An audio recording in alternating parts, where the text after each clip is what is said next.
Hello everyone and welcome back to the channel. Today we've got the final job on the Civic to do. Basically, it's not hard, it's the horn. We just got to rewire a new one in because this one's absolutely toast. I can't find any replacement like push plates for the back of these, so I just thought, you know what, balls to the wall, we're going to wire a new one in, and that's what we're going to be doing today. We've got a typical summer's day, which is great, so I'm going to be working around that and hopefully we can get something wired in. It's probably not going to be a long video, it's just to sort of end the jobs off on this, and then this weekend hopefully it will be MOT time for this old girl. So let's not mess around, let's get straight into wiring a new horn into the car.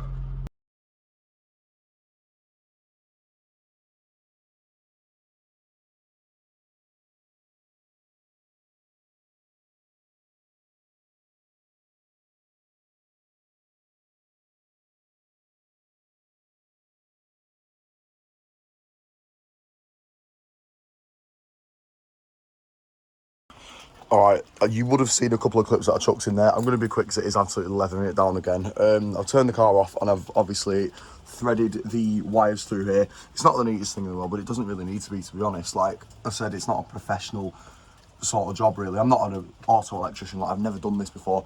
That's again why I got my dad down here. Basically, red one is wired to a fuse breaker over there. I need to just put that back in actually as well whilst I'm here. And then that's onto the positive terminal. Black wire simply goes underneath and onto the actual horn terminal itself, and that is literally as basic as the job is. That's all it's taken, just thread it through there, that's it. And then I'll just close this bonnet for the time being. Well, I don't need to open it again actually. And we'll enter the car and I will show you what it sounds like. If you watch the video on how to test your horn, you would have already heard the horn, and it does work. It was just the faulty back plates.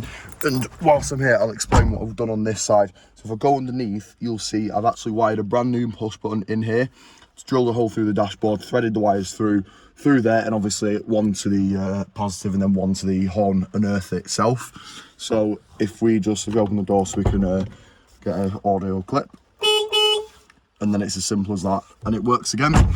And that is basically, that's pretty much it for the Civic. The next video is going to be MOT time. I've also, whilst I've been down here doing the horn, done the pre-MOT checks, and I'm confident it's going to pass. I really am confident. I've covered all the advisories. There's nothing wrong with it. The only thing I'd say that looks a bit weird is I did decide to pull the roof lining off it when I bought the car, because honestly it just looked terrible. So that's a bit weird. Other than that though, the car's literally perfect. It is as it should be. Obviously that's now new, but other than that, it's completely original and everything works as it should. So fingers crossed for MOT time.